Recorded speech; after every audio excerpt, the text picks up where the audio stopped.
کہ اس سوسائٹی کے اندر ہمیں بہت ساری جگہوں پر کمپرومائز کرنا پڑتا ہے، خاص کر بیویوں کے معاملے میں۔ اب اگر ایسا ہو جائے کہ آپ کی بیوی کسی غیر محرم کے ساتھ پکڑی جائے، ایک دفعہ، دو دفعہ یا تین دفعہ، تو آپ کو اس کے بارے میں کیا کرنا چاہیے؟ آپ اس کا آنسر آپ خود بھی لے سکتے ہیں، اور ہم آپ کو ایسے علماء دین مفتی سے بتاتے ہیں، ان کی زبانی آپ کو یہ چیز بتاتے ہیں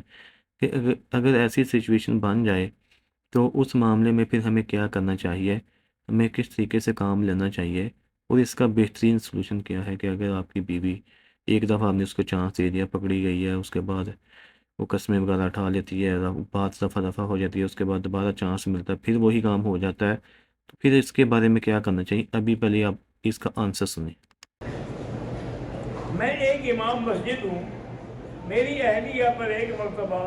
غیر محرم کے ساتھ پکڑی بھی گئی، قسمیں اٹھائیں، قرآن اٹھایا، یقین دلایا، میں نے صبر کیا۔ اب دوسری بار پھر اس کا غیر محرم، ایسی گندی عورت کو نکالو گھر سے، طلاق دے دو۔ جی، جیسا کہ مفتی صاحب نے بتایا کہ ایک عالم دین، ایک مفتی صاحب کے بتانے پر کہ ایک قاری صاحب ہوتے ہیں، انہیں کی بیوی دو دفعہ پکڑی جاتی ہے، تو ان کے بارے میں اس نے کتنا آنسر اچھا دیا ہے کہ ایسی عورت کو آپ فارغ کر دیں، جلد از جلد اس کو نکال دیں، کیونکہ ایسی گندی عورت کا آپ نے کیا کرنا ہے جو آپ کی مان کے نہیں رہ رہی اور ہمیشہ وہ غلط کام کر رہی ہے، اس سے آپ اس کو روکتے ہیں۔ تو اللہ تعالیٰ ہمیں اپنے ایمان کو محفوظ کرنے کی توفیق عطا فرمائے۔